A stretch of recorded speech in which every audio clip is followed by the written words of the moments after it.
We're glad to welcome back to Fable Studio L by telephone Debra Medina, who is running for governor of the state of Texas. Debra, welcome back to the program. Good morning, Lynn. Thank you. It's great to have you on.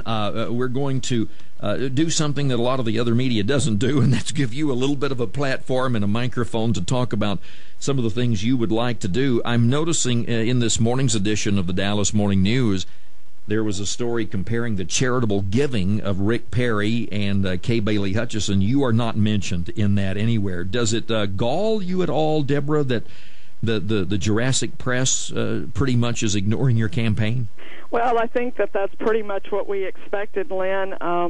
What they're not seeing, and I think what Republican leadership maybe has missed for a number of years now, is the unity in the grassroots. People are really tired of politics as usual, and you and I are out here talking to those folks every day, and putting dinner on the table and paying the bills, and we know that our leadership's drifted pretty far from that conservative ideological base that we talk about at our dinner table every night. So I'm real pleased with the events that are happening around the state, and the people that are coming to those events are real pleased to have a candidate that's going to champion those limited government ideas again. All right, well, let's talk about that in just a moment. I do want to ask you your reaction and your thoughts about the death of Teddy Kennedy.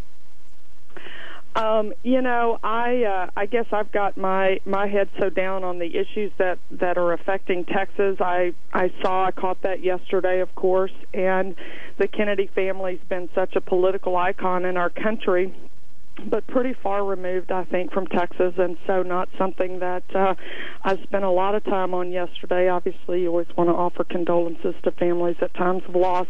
I'm a little concerned about the impact that that's going to have on the health care debate that's going on in Washington, D.C. I think sometimes in time of emotion, and I'm a registered nurse, so I've dealt, with lots of families going through that grieving process, and I guess in some respects the Senate is Ted Kennedy's family, and so as they go through that grieving process, we want to hope that they don't react emotionally to the very important issues that are before them. Well, and of course they already are. Nancy Pelosi, Robert Byrd, David Obey, they've all come out with, well, we've got to name this bill after Kennedy, and we've got to pass it in his memory. Now, your experience is in the medical field, Debra. What do you think of this health care plan? Well, I think it's a very dangerous plan. We're looking at a number of things that Texas can do. We've thought that health care was going to be one of the issues in this governor's race even before we started seeing this federal bill move through. Certainly have had a lot of pressure from Texas to do everything that we can. I think the next 60 days are going to be particularly critical if we can hold off on the bill through the end of this year.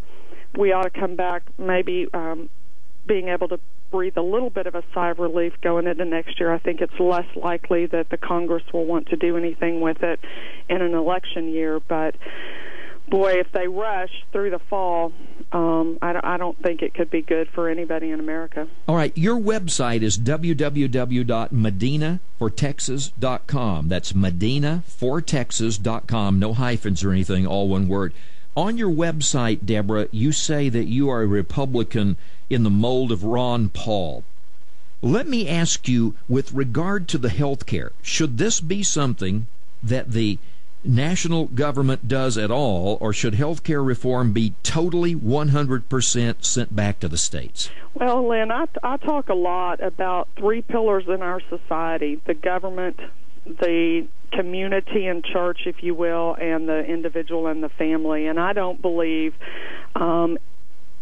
certainly not at the national level. There's absolutely no provision in the Constitution for health care at the national level.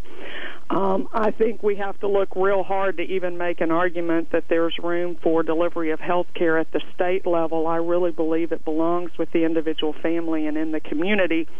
There are probably some arguments to be made about the regulation and delivery licensing and that kind of thing. But even here in Texas, I think we've seen some meddling with state laws that have, in fact, driven up the cost of health insurance for Texans. We need to look at that, but I absolutely want to reject this notion that the federal government ought to be meddling in our health care. Well, and you look back at Teddy Kennedy's life, a couple of the things he gave us: CHIP insurance, the new entitlement for the middle class, not even for the poor, but essentially for the middle class, and he also gave us HMOs.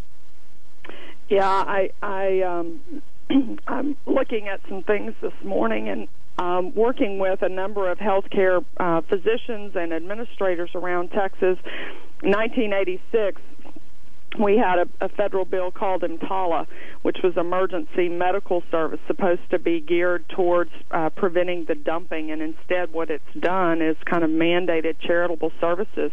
And we've seen the number of uninsured dramatically increase because I think people, look at their neighbor next door and say, well, that guy's getting free health care every time he goes to the hospital and he doesn't have insurance. Why should I bother to pay for insurance? I'll just become uninsured myself, and then when I need care, I'll go get it for free.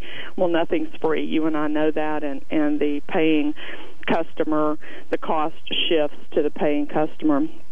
And HMOs in some ways have helped hospitals or have, I guess, helped paying customers prevent some of that cost shifting. It has put the burden on the hospitals, and we've seen a lot of hospital closures, particularly in the state of Texas and certainly throughout the greater Gulf Coast and along our border. All right, Debra Medina, candidate for governor, state of Texas. She'll be going up against Rick Perry and Kay Bailey Hutchison, is our guest for Down to the Bottom of the Hour. Our phone number, 1-866-895-6442. We'll come back and we'll talk to Debra Medina about the big issues facing Texas.